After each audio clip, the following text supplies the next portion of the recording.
I always love this moment when I get to turn the car on.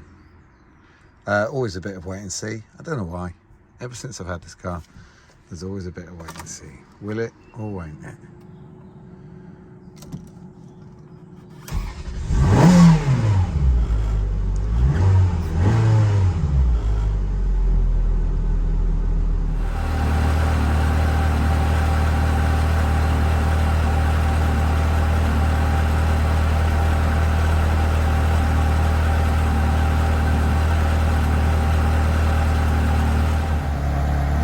Welcome to Magic Modena. I've just got the car out. I think I was going to put it away last time forever, but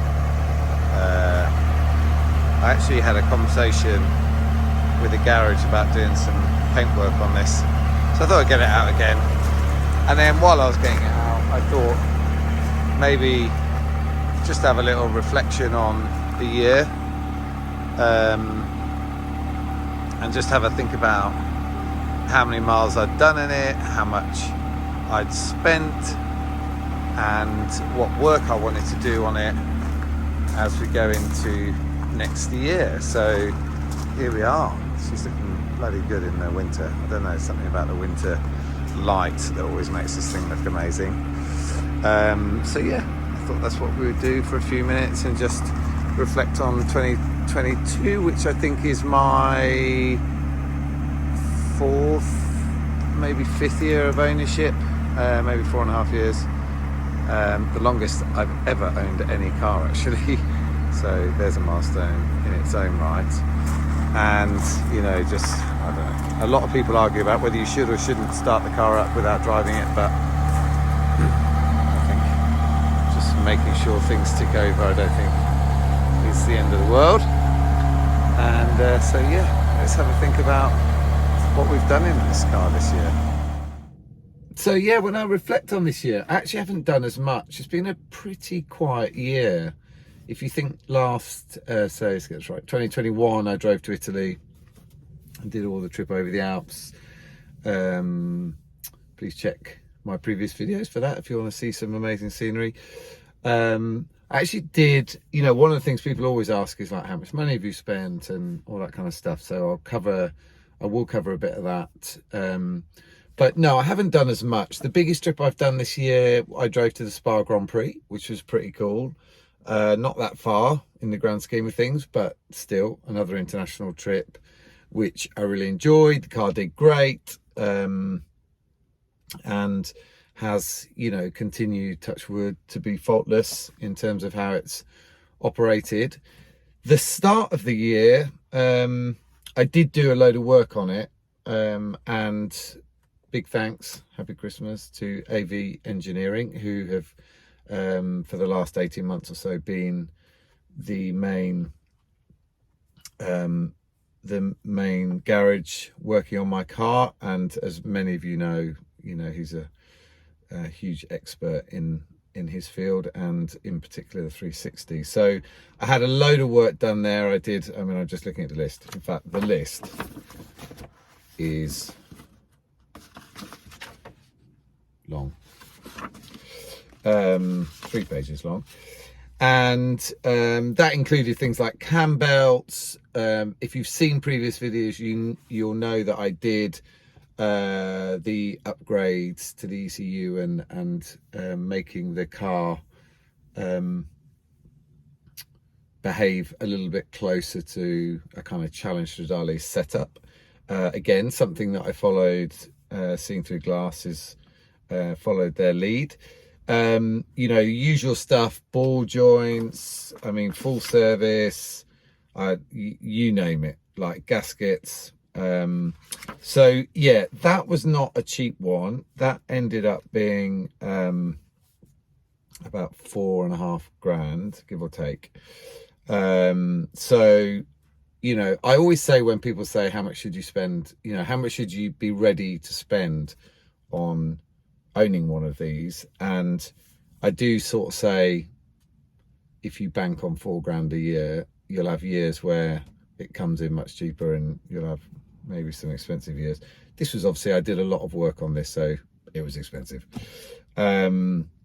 but work that, as you know, things like handbelts, you don't have to do every year, etc., etc. So pretty good. I did want loads of work doing. I mean, that's as usual. That's sort of down to me.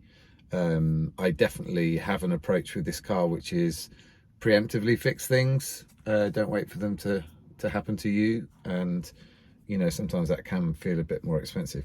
But I haven't really, other than obviously tax, petrol, etc., I haven't really spent anything else on the car. I've probably done 1,500 miles, maybe 2,000 max, I would think, this year, which is, you know, a bit on the low side, to be honest. I'd rather drive it. But it has been brilliant again, and, you know, hasn't let me down. And I hate saying that because I know next time I drive it, something will go wrong.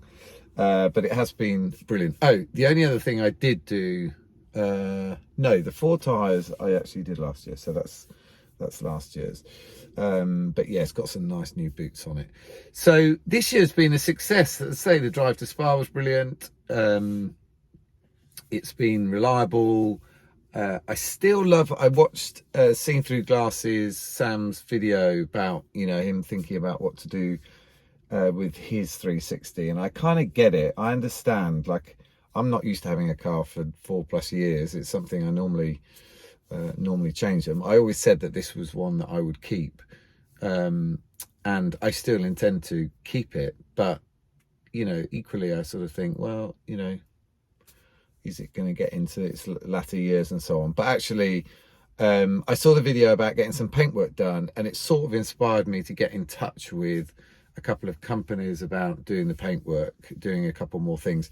I did have last year, I did the front bumper, bonnet, sprayed, PPF'd. I touched up a few things. I generally got it in good condition. I worked with Barkaways on that. So I've been working on the exterior, but there are a few things that I need to do. One of which was I gently reversed into a wall last year, so or earlier this year. So there's a bit of damage there, which I'll show you. But there's a couple of things that I need to do, and it's sort of, I don't know, watching these videos, and it sort of inspired me to get it out. And, you know, when you get in this thing, you just want to drive it. Like, I could go out in this sort of weather, but it's just not worth it. I'll wait now. I just wanted to warm the car up. But let's have a look at a couple of things that I want to do on the outside. So on the outside, oh, it was so annoying. I was in a very tight lane in Brighton. I blame myself, obviously. And you can see that damage there. I just had a pillar on one side, a wall on the other side. I was reversing out and I just forgot how narrow the lane was. So yes, annoying, a certain amount of damage to be repaired there. So I'd like to do that. At the same time, I wanted to, you barely see these things sometimes, but anyway, there is here, I don't know if you can see it with the camera, it's not very good, is it? Anyway, it's bubbling. There it is. Where's he gone? It's bubbling here, basically. You can't really see it, but so it's a bit of bubbling. It's always a bit nerve-wracking. So I definitely want to get that looked at. And I've had everything else is fine. The front is fine. Got the moisture. You can see it. The moisture on the car just by getting it out. So yeah, and I may look at down there where a lot of chips come along, and then I will take it back probably when I get it out in the spring. I'll take it back to AV Engineering and get them to take a look at, give it a once over and make sure everything's doing what it should do. And sorry, you can probably hear my dog barking in the background. it's just had an operation and is not happy to be left outside. So that's it for 2022.